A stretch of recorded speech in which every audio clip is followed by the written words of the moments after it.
We all have our trials, but we're never alone. That's what makes our trials triumphant. Trials and Triumphs with your host, Pastor Ladina Boo. Good morning, it's Ladina Boo from Stockton, Missouri, and I have a couple of guests here today. Nikki Duncan, you're over there, aren't you? I am. Hello. Say hello. Hi. And Jennifer Case. Hello. And they're here to discuss their time with Mommy and Me and Oxford Homes or Oxford House. Which is it? It's Oxford House. Yes. Oxford House? Yep. Yeah, it's a sober living environment. And they're here to tell about their story. And they have managed to get their kids back because the state took them away for a while, didn't they? Yep. Yes. They did. You know, that's a heartbreaking situation when they take their It kids. was rough. It was a nice cold slap in the face to kind of bring you back to reality about, the importance of life and what you want for your children, for sure.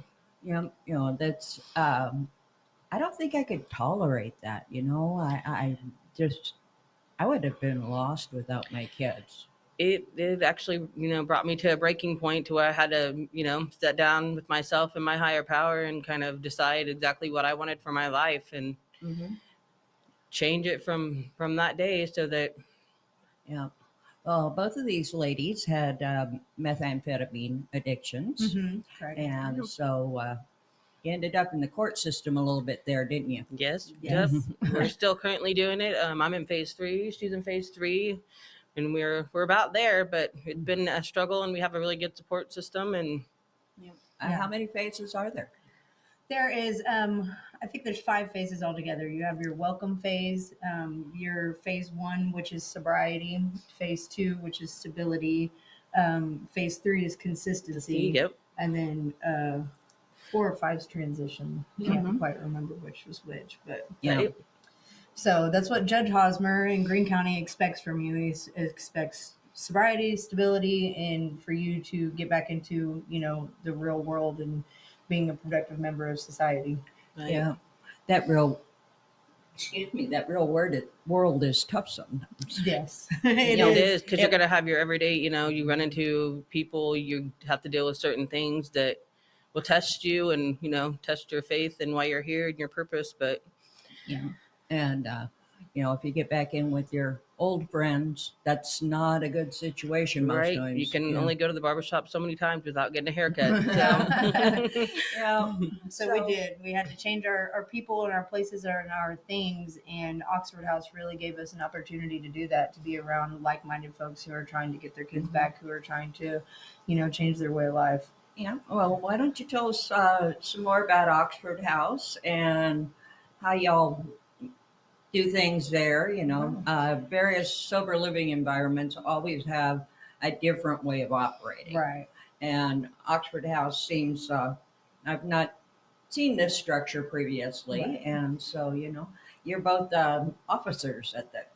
Correct. Yeah. So Oxford House was founded in 1975 by Paul Malloy, who was in Congress or the Senate. He was, a bigwig. He was held in office during the day and had the bottle at night. So he got into a sober living house and they were going to shut down. So he decided that they were going to rent the house themselves and run the house themselves. So those same principles that he used in 1975 are still the same principles that we use today. Yep, today. And And so you have to, the 3 things you have to do to be in an Oxford House is you have to be self-sustaining. So you have to pay your own bills. You also have to be democratically ran. So we hold offices, like I'm the house president and she is the house comptroller. Yep. And then you have to stay drug and alcohol free. And you each have, chores that you have to do each day or twice a week. we have meetings we have to go to. We have, house meetings every week to make sure the house is functioning, performing correctly, that everybody's on the same page. We can all see where our bill money is going. We can all kind of ground together and see where everybody is throughout the week. And So do you each have separate electric bills, or you just No. pool your money for the electric bills? yeah, we all pay our EESs every week, and that goes to our monthly bills. So our house meetings, that really what we do. We sit down and kind of break it down to, this is how much our electric bill is. This is the check we're writing for the, Mm-hmm. Yep. No, you guys are in charge. You're the in charge of our own lives. But Yeah. at Oxford House, nobody's in charge. We all have an equal say in everything that we do. Whereas at other sober livings, you have a house manager, and having someone who is just as sick as us in charge of everybody, I don't feel like that always works. Oxford, Yeah. offers a whole different aspect to it. So so you each have 2 children. Mhm. And how long were your children gone from you? Mine, she was in care for about 6 months. And then with Oxford House, there are mommy and me spots available. So I was lucky enough to obtain the mommy and me spot. So she lives with me now. And then my son is 14, and he actually lives 4 doors down from me with his dad. Oh, well, Yeah. it's close. You get to see him all the time, don't you? Yes. You know, So, and God was looking out for me there. that's always a good thing. God can make amazing things happen in your life.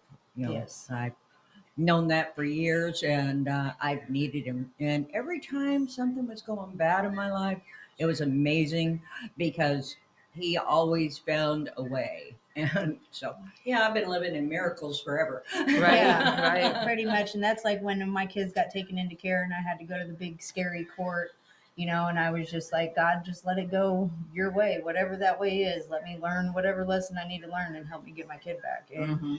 it just so happened, I told her, you'll be home by Christmas. You'll be home by Christmas. Well, it was December 26th that she came home. So, Wow. Just missed Christmas by a day. just by a day. That close. Yeah. So And his- how about you, Nikki? My kids actually went to my cousin. She's been kind of my saving grace in this whole thing. So they didn't actually have to go into a traditional foster home. They got to go to my cousin, which has been God sent, because I don't know if I could have actually done it if my kids had to go with some foster people. They're not all bad, but I just felt more secure with them being with family. So, and I do not hold the mommy and me position in the Oxford House, but there is more houses that are going to be opening soon. So hopefully I will, but they are allowed to come over every day, and they stay 3 nights a week with me. Awesome. So Yep. And you have to work all day and then go throw a football with your son. yeah, my son loves to throw football. My daughter's a little Miss Girly Girl. She loves to wear the little clicky high heels and play in my makeup. But I'm blessed every day, and losing them actually took it from me, but God gave it back to me and gave me a chance to redeem myself, and so here I am doing it. Yeah. And as far as the foster care system, really all anybody tells you about are the bad things. And, you never hear about the good foster homes. Right. And my daughter was lucky enough to be in a very good foster home. Her name was Marcia. Her and her husband took in my daughter and treated her like family. And that was another big thing for me when she had to go into a traditional foster home. I prayed about that too. I was like, please don't let her go to somebody that's going to be mean to her or Right. going to hurt her. And they were an absolute blessing. And I will forever be in debt to them. Mhm. Yeah, my granddaughter, she was in foster care when she was younger, and she still has a relationship with her foster mother. And whenever she got into some trouble, she went back to that same foster mother, even though she was out of the system. Yeah. But she felt comfortable there. Right. And she was a wonderful lady and took her back in and helped her get through a bad patch and Right. helped her get her kids back too. She had 2 kids that were out there in the world, and she got both them back. They're little, Yeah. Right. so hopefully, one is 6 now, and the other one, 4th of July, she'll be 3, 4, Wow. something like that. I think for me personally, the Oxford House kind of it gave me like a sisterhood that I never had before, because we're all in there, mothers and sisters, and doing the same thing. So I think that getting to bond with ladies that are doing this like things that are the same kind of helps give you that extra courage and that extra strength that you need at the end of the day or the beginning of the day, however that looks for you. Yeah. So I was really fortunate when I got accepted, and And it fell was, in love with the yeah, roles. it was a whole different kind of demographic versus being out on the streets. Mhm. You don't have a lot of trust in females, and you don't have a lot of trust in other people. And me coming in, I was like, I don't want to live. Right, I with want to these live with 10 females. other ladies that are gonna want to steal my boyfriend or use me and steal my Right. stuff. But Still my clothes and my makeup. yeah, but it has turned into a big family. You know, we all love each other's kids. We all love each other. Our friend Taylor helped us get Right. dressed this Yes, morning. she's our support team. She's our support team. She's our fashionista, and then everybody brings a little something different to the table. And then we all attend AA and NA meetings on the regular together, Yeah. and that seems to really make this work as well. Mhm. Yeah. Yeah. So it would be interesting living with many women. Mm-hmm. You know? It can get very interesting, but at the end of the day, we're all there to kind of replicate and help those that are still struggling in different areas and Mhm. kind of take them under our wing and Yeah. Well, Push them out of the nest. right. now, you do have times when somebody comes in and they're just not ready, don't you? Yes, Yep. we do. At that time, you know, we have principles before personalities. So we get a lot of people who just aren't ready. They aren't ready to follow the simple little rules, or they're not ready to stop using drugs. And at that point, we do have to kind of send them on their way, but we don't send them away without resources. You know, if you use, you need to go to a rehab, a detox, and you can always come back to Oxford. We always have an open door for you. Mhm. We just, you know, and a lot of the times those people, they go out on the streets and they see what we have and how good it is, and they, you know, they want it. They want to come back to it. Well, So that's awesome. yeah. Now, how long has Oxford House been open? Since 1975. So that's when they started the houses, and now we are not only statewide but nationwide and also worldwide. Awesome. Yeah. So That's then amazing. we do. It's exciting. It is. We have a lot of fun stuff that we do at Oxford too. It's not just following rules. We had our state convention this last year, which was fun.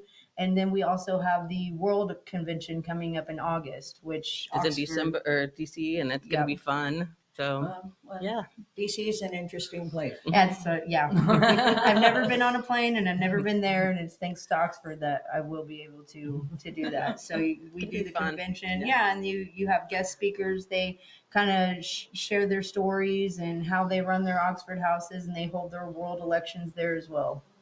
So Yeah. Last time I was in Washington, D.C., my father was with me, and he got a parking ticket in 1964. He still hasn't paid it. Yeah, but he died, so I don't think they're coming for him. they're not coming for you now, are they? I hope not. You know, I don't know. They might. I have my hat out there in the car that says I identify as a pissed off American. Okay.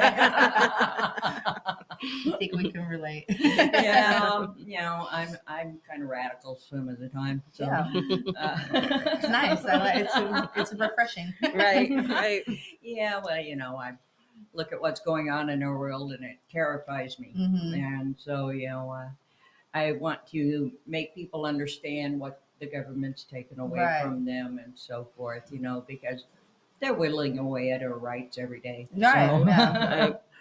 you know, it's important to me to make people understand that. So. Right. And then we kind of the same way I felt when I first got into family treatment court as well. But I think being in that program has also taught me to advocate for myself, and to know my rights as a parent, and kind of it helped me through a lot. You know, they give you a lot of resources, and you Good also support have a team. core Good- support yeah. team. You have a lot of people that are on your back that will help you. Whereas if you just go into a court with just children's division, you don't have that support team. You don't have people telling Yeah. you what your rights Right, are. that are rooting for you and that are there to help you and help your kids and Yep. You know, kind of give you that extra push of hey guidance, or think- even just a hand to listen, or to take you to a meeting. Like we have a really good support team, I think, and Yes. Well-rounded. right. We do recover. yeah, sometimes that recovery is a difficult thing to get through. It is. So, how long were you both on meth? I was an active meth user for 15 years. Wow. Yes, and I didn't really ever have a reason to quit. I always knew that it was wrong, that God didn't want me to do it. A couple years before I got sober, I went to a women's retreat, women's encounter. And that was the first time I ever admitted to anybody that I was a drug addict and did drugs. And then it just kind of snowballed from there. I remember living in a not so good place last year and, just talking to God and God saying, what's it going to take you to lose your kid for you to stop doing this? And I wouldn't. 2 weeks later, that's, what it did. And that's how I quit. Yeah. Yeah. Kids are a big motivator, aren't they? Yes, are. that was my breaking point. I've always been a single mom, so I just thought I could do it myself, and kind of didn't ever think I had a problem until I did. And then so it just kind of was a harsh reality check to say, hey, people need people, and we can, it's okay to need help. And Yeah, it's okay to ask for help. It's Right. okay to, all you people that don't have issues, if you see somebody that's a meth addict and you're concerned for them, reach out and talk to them. And, that's what I do in town. I go through the grocery store and it's like, there's certain people that others avoid. Right. And, I'm one of those that just walks up to them and gives them a hug. And, we Right. have a Because nice you never know, that conversation. hug could just change their whole, the whole thinking. And just because you're an addict doesn't mean you're a bad person. Right. 100%. Everybody thinks that addicts are, just nutso or whatever the case may be, We care might have only been. for themselves. I'm nuts too, but I'm not an addict, okay? I've been Right. nuts all my life. Right. Yeah, there is a certain stigma attached to addicts. Like, example, Oxford House. We open our houses in really nice neighborhoods. We live in a neighborhood that I wouldn't live in if I'd been on my own. So there's It's a really certain, nice. It's And nice, and yeah. and there's a certain stigma. Like, you don't want to stop and help the person on the side of the street that is dancing crazy and give them a little advice and help them. So I usually walk up to them and give them a free T-shirt or something. It's like, here, needs a clean clothes. Right. Right. And I think the Oxford House is not your traditional. If you're outside looking in, it's not your traditional housing for folks that are recovering or in recovery. So I think that's actually changing too, and I like that people are like giving it a second, thought. Because sometimes you try to open those houses in various neighborhoods and the neighbors all complain. They don't like it. Yeah. They don't like Yeah, it. You they get a don't like bunch of recovering addicts in one house, and they that stigma that Right. people are like, oh, they're bad people, They And- tried to open a house in Stockton for children that had been trafficked.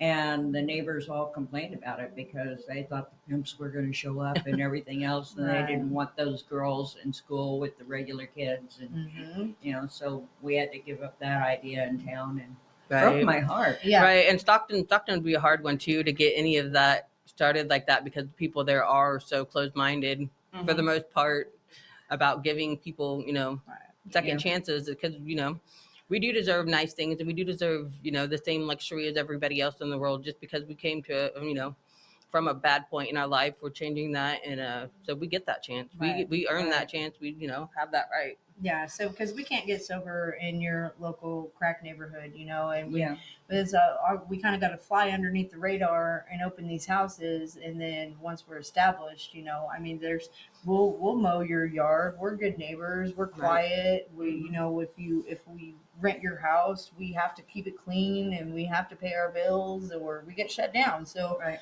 it's a win-win. It's just going to take people a little bit of tolerance and understanding for this to really, grow.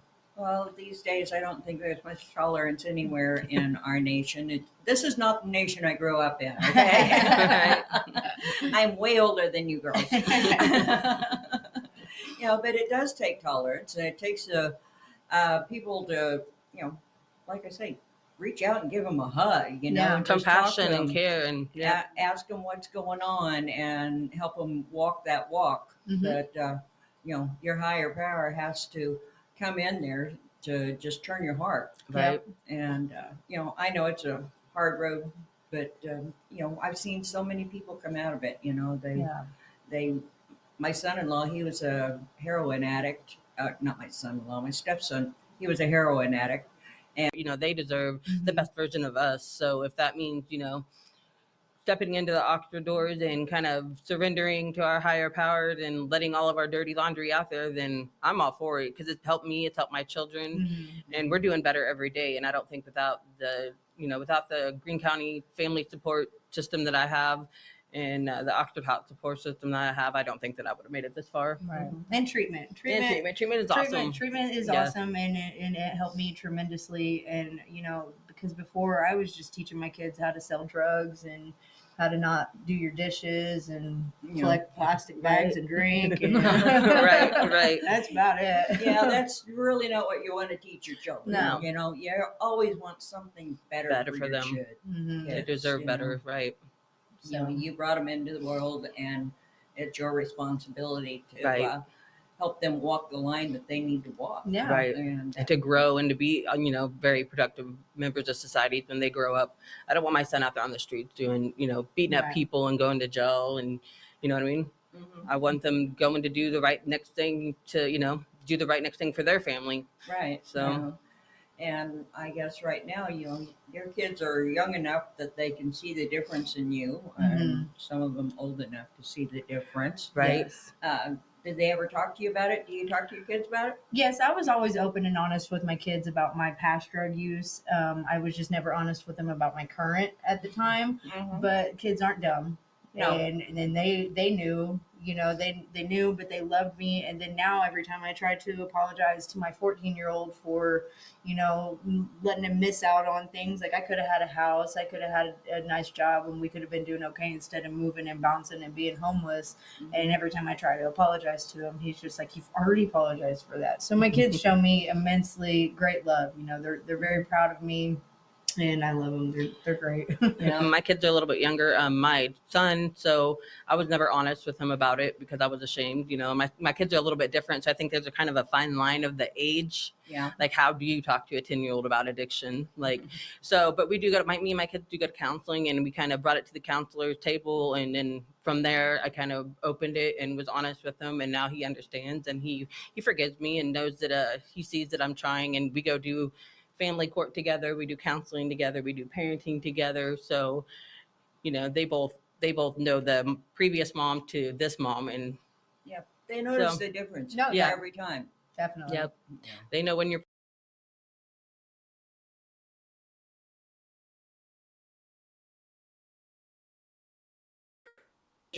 With you right now, Right. I may give you permission to go play in the highway. right. Don't take your sister 2 blocks down to the park. Not okay. Yeah, that's always an issue, especially these days. You never know who's going to steal your kid. Mhm. Right, and it's Yeah. scary. It's really, really scary. Like, Yeah. I don't want that for any child, let alone my own. Yeah. So It's amazing to me that so many children get snatched. It's like you're taking my heart. You're ripping Right, my heart right, out. Mhm. right.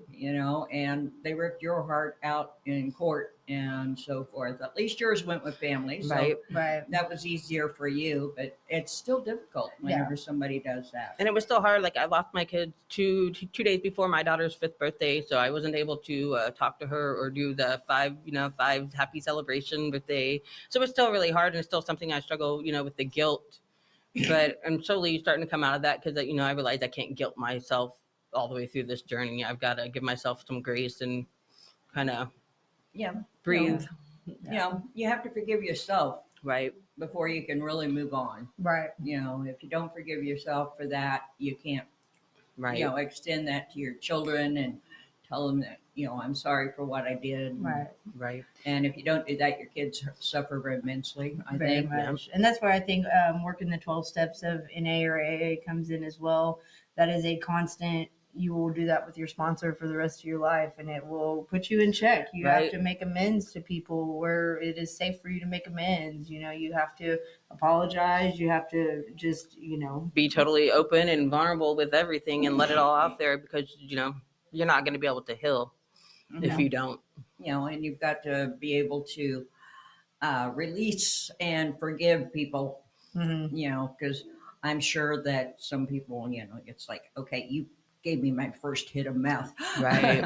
Right. Or like for some of us, we kind of grew up in a house, like my dad was an alcoholic. So, kind of grew up in that kind of lifestyle, if you will. So, I mean, I really didn't put in any thought to it when I started doing it. Right. It was just We're like, kind of pre whatever. right. I can't think of the word. Pre-positioned or Right. to be alcoholics and drug addicts, and then like I tell my kids, there's statistics, and you have like a 60% chance of picking up and being an addict because it runs in our family tree, and it's just something that I want you to. Which I'm lucky enough now that my kids, I used for 15 years, so they saw me use, and then they saw me get sober, and they're old enough to see the difference. And I'm like, Right. so if you want this life, you already lived it with me. I drug you through my addiction. I'm gonna drag you through my recovery so you can see the difference. Yeah. Yeah. See that I can be a real mom Mhm. and provide for you the way you should be provided for. Right. You know? Because they do deserve the best version of us, not the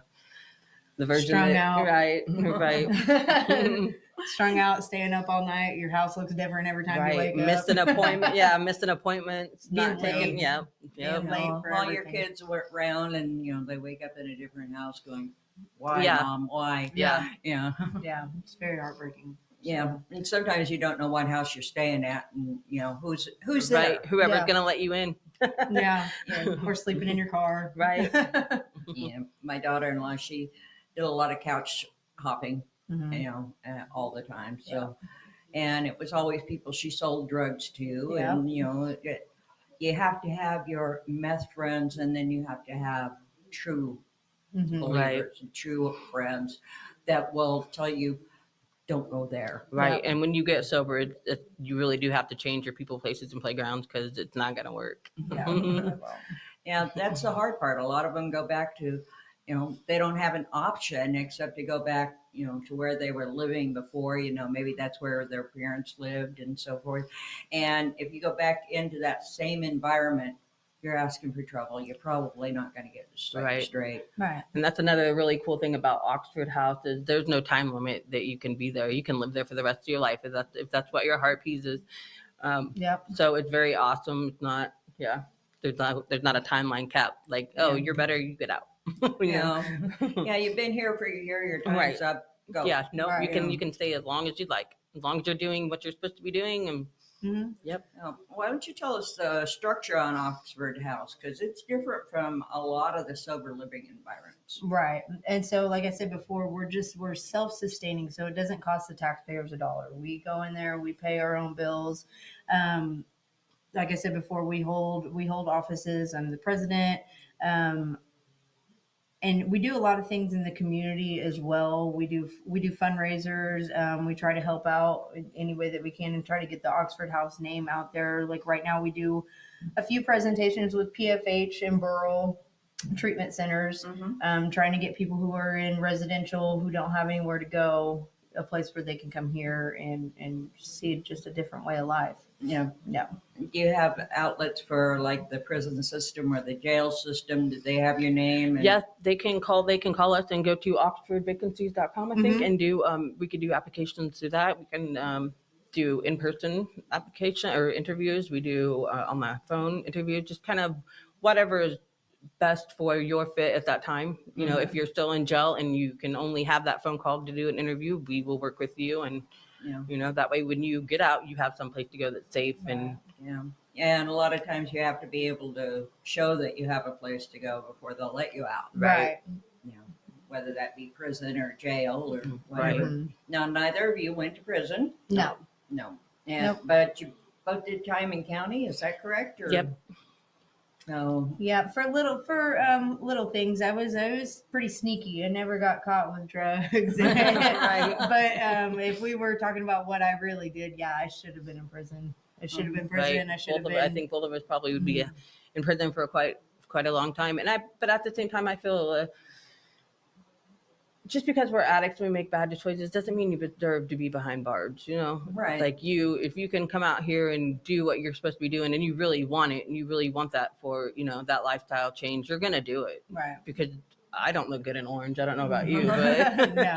I don't like the stripes that go this way. It makes me fatter. Right. So Sometimes that's what it takes right. for that's what it takes for some people, is to have to go and sit in jail where you don't get to use the phone when you Right. want, you don't get to go outside and smoke, you don't. I think I went to jail when I was 18, and I went to jail in Webster County, and back then you could still smoke. Mhm. And then it was like 10 years later, I wound up going to jail in Texas. I lived in Texas for a while. And so I hopped in there and I was like, so when do we go smoke? And they're like, you could smoke these banana Nope. pills. They're like, that's your outside up there, big Right. hole in the ceiling. And that was it. And that was enough for me to stay under the radar. But staying under the radar also kept me sick for a long time. Like I Mhm. could still do drugs and get my kids to school Right. and not do all the that. things you're supposed to be doing. Yeah. Like, yeah. But it's still, Yeah. I still suffered very much in the end, and so did my children. So, Right. what do you? How much time do you do, Kevin? Well, I did 6 days in El Paso County Jail in Colorado. I was hanging out with not the so good of crowd. I ended up with a charge that shouldn't have been mine, but I ended up with a theft charge. Mhm. And so that was, was Yeah. what it was. And then I moved back here. But I'm with her. If I would have been, if I would have got caught for all the things, I'd probably be in prison for a long time. Yeah, that's where you have to tell yourself, watch out who your friends are. Yes. Don't hang out with these people because Mhm. whatever they're doing, it's going to fall on you. Right. Know your hard. people. Pay attention to your surroundings. And that's what I did. I had a lot of people around me, and then when I got sober, all those people weren't around me anymore. It was because I didn't have any drugs anymore, Mhm. And so a lot of those people, I feel like, I mean, I caused my own problems, but having that extra Right. Tag along. Right. alongs with me, I mean, they did not do me any good versus where Right. I'm at sober living right now, and I've got somebody who's watching Right. my back and Right. doesn't Account- want my accountability. money. Yeah, accountability, definitely. Yeah, she won't let you fall. No. No, and we're all there for we're all there for the same reason, getting our kids back, trying to do the next right thing. So the sisterhood part of it is really, because I was kind of like her. I'm not moving in the house with no bunch of females. No, we're not doing all that. But after I got in and kind of, Mhm. got used to the whole setup, it was refreshing and it's nice to see my ladies grow, and it's fun to go do fun things with them, go to meetings. We go, we have barbecues at the house and Yeah. play in the pool with our kids, and Yeah, I figure most women I know would have an issue with trying to move in with a bunch of other women, Mhm. especially whenever they've got kids and so forth. Everybody's got their own ideas. Right. But when you're all walking a path together, it makes it easier. It does. But it's a principles hard before adjustment. personality. Mhm. Yep. Yeah. Principles before personality is what we try to go by, and Mhm. that'll save you a lot of trouble. But we still have, Yeah. there's still some fine lines in there. Yeah. Little cat fights every Right. now and Oh, then. yeah. Every now Oh, and yeah. then. And then we have a system to take care of those as well. Like if you have issues with the person, and it's very simple, basic stuff, like you would use these principles in your everyday life. If you have a problem with somebody, you go directly to that person and you talk to them. If that doesn't resolve it, you go to the house president. If that Mhm. doesn't resolve it, you bring all the ladies in the whole house to a meeting. If that doesn't resolve it, then you go to your chapter and you try to resolve it that way. Right. If that doesn't work, then you get the big wig, the outreach workers involved, and it never gets Right, that and far. see if there's a solution to kind of help them through it. Yeah, because Yeah. we're all sick and we're all going through our own mental things, and sometimes when we lash out at each other or there's a problem in the house, it's just because there's something that we're dealing with on the inside. Mhm. Right. And so if we can talk to each other and resolve that and work it out, it doesn't Right. have to turn Yeah. into this big 20-year grudge of Right. Yeah, well, that's biblical. You go to the person, Yeah. and then you go to the pastor, and then you go, Right, you go to right. the entire church. And, Right. The Amish go to the entire church just straight out, which, it's like, oh, Yeah. why'd you do that? Right. And, that's so much judgment. But, Mhm. you're all walking the same thing. So, you ought to be able to sit down and work out your differences. And, it's a sign of growth. It is Right. very much so. So many children are lashing out in anger these days because nobody's taught them that. Mm-hmm. Right, and I don't know about you ladies, but when I was a kid, nobody cared about my emotional well-being. No. Like, go outside, don't Yeah. cry. There's no crying in baseball. Figure Yeah. it out. Right. Yeah. That's where treatment came into, because treatment taught me a lot of how to deal with my emotions. That mentally I was still 13 from when I picked up my first drink and my first drug. Was Right. I was there mentally, and so I learned a lot of why I act this way, how to handle basic conversations, and Right, and the right steps to overcome it. yeah. Yeah, those are big steps too, aren't they? Yeah. Yes, they are. You learn, you live what you learn.